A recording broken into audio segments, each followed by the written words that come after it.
Join us as we crack open the day's top stories. Welcome to Enterprise Morning, reaching you from our headquarters in Lagos, Nigeria, and Enterprise Television. It is. I am Henry Igwebike. And I am Roberta PI4. In a bit, we'll be going to our newspaper headlines to see all that we have for you this morning. And right after that, in a jiffy, will be our main conversation also for today. So while we get everything produced for you, please join our community, have a say in what we say by logging on to our site at enterprisetvnews.com, and also like, comment, and follow us on all our social media platforms at Enterprise TV 7. With us today in the studios to do justice to all that we have and more, Evans Ofeli, the barrister, law and public affairs analyst. Good morning, barrister. Good morning. Thank you. And welcome. Good morning. All right, let's kickstart like this with the Force Daily. What do we have, Roberta? Okay. I think, well, let's start with the Punch newspaper. And we have it here.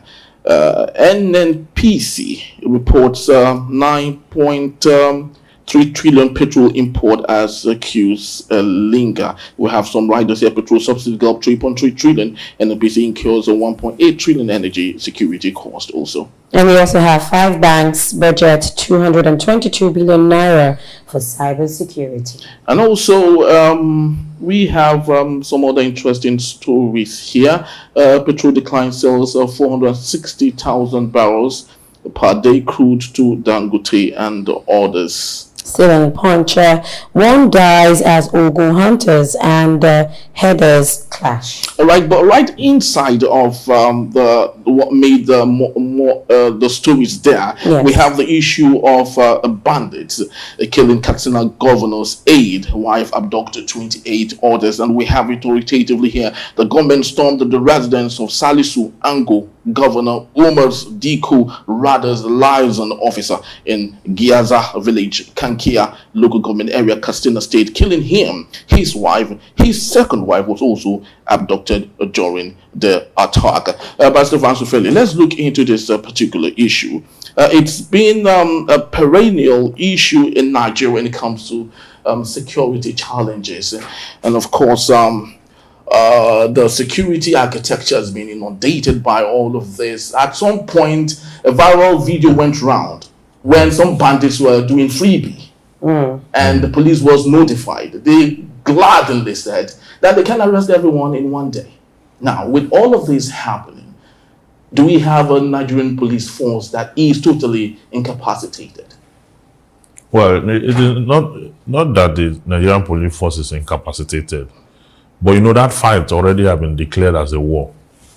So it's the army that's actually against the bandits, not the police, because terrorism, an act of terror, you know, you are supposed to match that with equal power, equal firepower. Now, this is making headline news because the governor's aide is involved. Yes. Otherwise, they've been killing almost every day in that axis. People, even farmers, some are killed in their farms. Okay. Some, they would, you know, enter the village in the wee hours of the morning and kill everyone in the village and all that. So we're having that attack consistently. But the question I'm asking, with all the resources that have been earmarked for security, okay, and if you look at that axis has produced more leaders in the country than any other parts of the country. And currently, as we speak, even DGs of institutions, security forces, there are more in the security architecture of the country, but they're the worst hits, you know, and all that. The southern part of the country may have their own challenges and their wolf, but what is bedeviling the north is what they've even created another commission in the north to manage security in the northwest before they have the northeast, just like what you have in the Niger Delta Development Commission. You now have the Northern Development Commission and all that. So you are creating these institutions. Even the current president has created one in the southeast. Okay, I call it Development Commission. Okay, Southeast Development Commission. Okay, now you are creating all these institutions. You are marking so much resources to curb insecurity, but you are not making headway. We're not making headway. The bandits and the insurgents are killing by the day. So this is what happens when you keep people under long deprivation. You see these bandits we have today, they are between the ages of 35 to 45. Some of them 44, 43. These are people who were abandoned over 30 years ago, who, can be easily recruited into these activities. So while we battle with this, what are we doing to curb the insurgency of the future for those who have been abandoned now? For over 20 million people out of school, for which in that number you have over 14 million from the north. Okay? What are we doing about it to prevent them? And what are we doing about the current insecurity in the country? Because it does not look like the president even understands how to manage security. He's failed in the economy. He has failed in the security. He keeps failing. Okay? And nobody seems to be doing anything about it. The National Assembly have not made any review to say that the commander-in-chief of the armed forces is on seats, and under him, the country has been overrun by bandits. That's gross misconduct. A serious National Assembly will oversight the president on that issue. Call it and summon him. Summon the security chiefs, okay, and then give them a marching order, because the National Assembly represents the people. But what are they doing? It's either they are talking about pardon, or they are talking about how when people are protesting, they will be eating in their homes, or they have lost track completely of what they should do as parliament.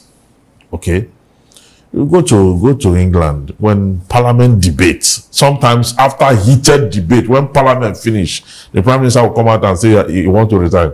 Yes. Yes. After serious heated debate, you will just declare resignation immediately. Yeah, but here, what do you get? Okay, as this thing is going on, and the president is in France, whilst you are on queue, the president has traveled with a new jet.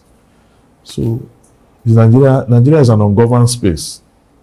It's an ungoverned space, yes. Okay, while we, of course, agree that Nigeria is an ungoverned space, you talked about the dichotomy between the north and the south of Nigeria.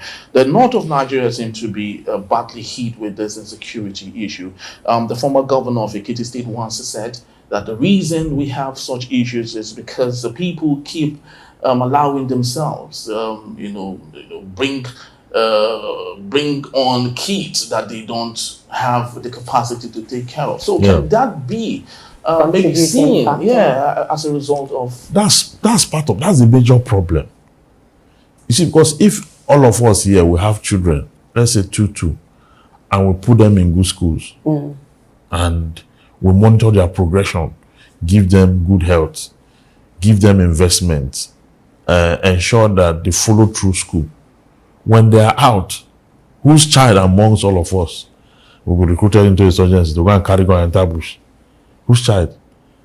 You understand? Nobody. You cannot bend the child who is well raised to go carry gun and start to chase people. To debase himself. It won't happen. You understand? So what you do, they breed children like they are breeding. As we are doing analysis now, they are there in the north now copulating. They are there organizing a mass marriage. You understand? A senator will organize his own constituency. All the people, if you are just 12 years old and you want to marry, just come out. Just indicate interest. Then they get a suitor for you. The suitor may be maybe 90-year-old man or 60 or 40. Then they take the child who is 12 or 13, add to the number of wives that he has. Then this old stupid man, instead of him to go to get, he'll be copulating the little girl that, and they'll be breeding. And as they are breeding these children, once you are 2, they'll give you a plate. You put a hole on it. You put a rope there, you put it in your neck. You have been sent forth. That's your sent forth. You understand? That a plate, rubber plate, with a rope affixed to it, you are sent forth. So when you get into then this problem, then it's not easy, and the north borders other countries within the North Africa. So before you know it, these people can easily come in and then that these children have not passed through the 4 months of university or any school, any primary, secondary school. So it's easy to tell them that, you know what, I'll better your life, but what you will do is you take these guns, you take this amount of money, then you go and attack somebody. They will do it. Very true. Now, having said what you said, made mention of earlier, I would want to ask, what do you think are the effective strategies that government or security agencies can actually put in place to ensure that to tackle the insecurity issues in the north? In the long term or in the short term? Let's start with the short term first. Yeah, in the short term, there must be close surveillance of our borders. Okay? Okay. Yes, there must be close surveillance of our borders. Then those Amajeris, those who have been born and left through, who are now grown up, the government must make concerted effort to dispossess them of arms and ammunition and then block their sponsors.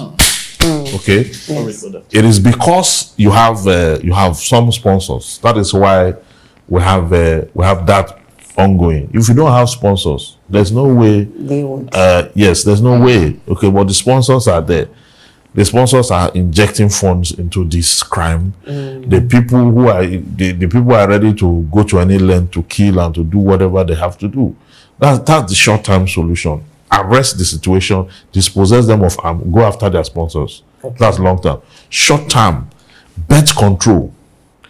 There must be birth control. You don't have the right to be giving birth to children anyhow. I know that they've actually had that in place, but it's just that their own psychological thinking in the north is it is sin for you to have birth control. I mean, there are organizations outside the country who have come to implement family planning and all sorts, but they've refused to take those things. You see, policy will not fix it. Legislation is what you need. You understand? Because these people, they want the prevalence of their culture as against the prevalence of legislation and laws. But you know, a country is not governed by culture and tradition. A country is governed by laws. So when you legislate, you have laws on. That's why I say the National Assembly will have is a waste of time. You understand? When you legislate and make certain activities criminal, okay, then you'll be able to implement what it is you want to control bets. If you're able to control that, then you can now put in measures, schools, and make sure that no child is out of school. And that those who their parents have refused them to go to school, get the parents prosecuted. There must be penalty for wrongdoing. Very true. So one time you arrest the situation, then you're able to produce what you think. All right, so let's move on to the Guardian newspaper quickly. We have the big story here. Customs sports rate adoption due to FX rate shift 100 times in 2024 spark a price of goods by 120%. And what do we have still on the Guardian newspaper? Okay, now this one says, don't provoke strike with handling of Ajero's invitation. NLC cautions police. All right, Pastor Francis Fellow, let's take a look at the issue with Ajero and the Nigerian police force. The NLC, of course, would love to use the best tool that they have. Strike actions and ensuring that sticks just to get whatever it is they want. But it isn't that too much for NLC to do?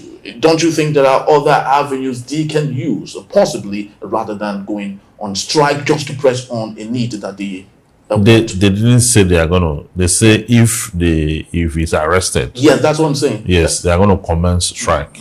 Now let's even get it clear. For the opt-in time, Joe Ajero have not said he's not going to appear before the police.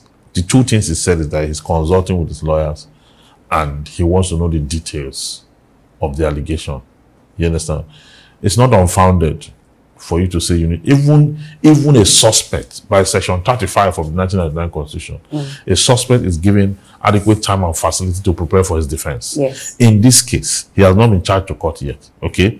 But he's saying, give me time to consult with my lawyers and give me the details of the allegations that you are putting forth. That's not too much to ask for. The invitation was served on him about 24 hours ago. Okay? So, and the police don't have a warrant of arrest yet. I think they said that. It's just an invitation. Come and answer to this. But if he fails to, assume we're not considering that in the long run he fails to appear, then the police have that right to go get a warrant of arrest. Then from that warrant of arrest, you can come then and arrest him. But if you treat him unjustly, that's what the NLC they are saying. If you treat him unjustly, if this is about witch hunting or this is about a Gestapo or vendetta, you just want to victimize him, that they are going to go on strike. You understand? And stating they are going to go on strike, for me, is you fight with your strength. You don't fight with your weakness. You understand? So if they cripple the economy, many people don't believe that Joe Ajero is sponsoring terrorism. You understand? I personally don't believe that. I don't. I may be wrong, okay, because you cannot actually extricate anyone from criminal liability, except evidence have so exonerated him or exculpated him. Okay, but in a case where you have no evidence and you are pushing this forth just to have him in detention and to disgrace him and drag him, if that is the intention, I think the police should withdraw that. It's unnecessary. And that is Ugo Chinyere, one of the senators representing Ide North. Is it Ide North in Imo State? The House of Rep member. House of Rep member, yes. It said that that allegation is unfounded. The police should be careful not to throw the nation into a state of turmoil. I agree with him. That is how a legislator should speak.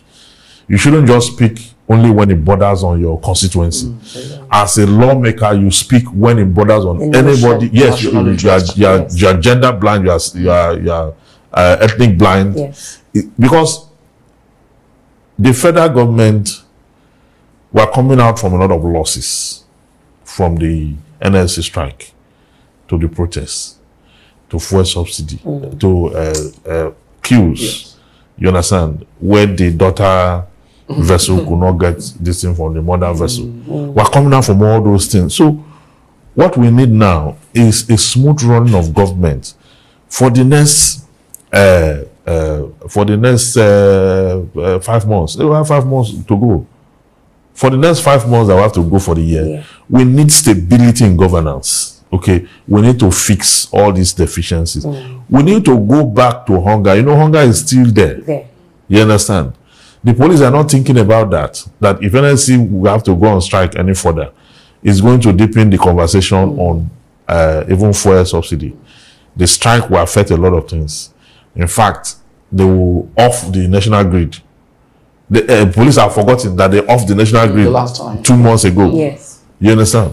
Let's not go back there. Very true. Very, very true. I would have loved that we stay on, but of course, that's just the size of our segment for today on the newspaper reviews. Thank you, Barrister Francis Ofedi. My pleasure. Yeah. And when we return, NNPC denies paying fuel subsidies for those in want of what to believe. Do stay with us.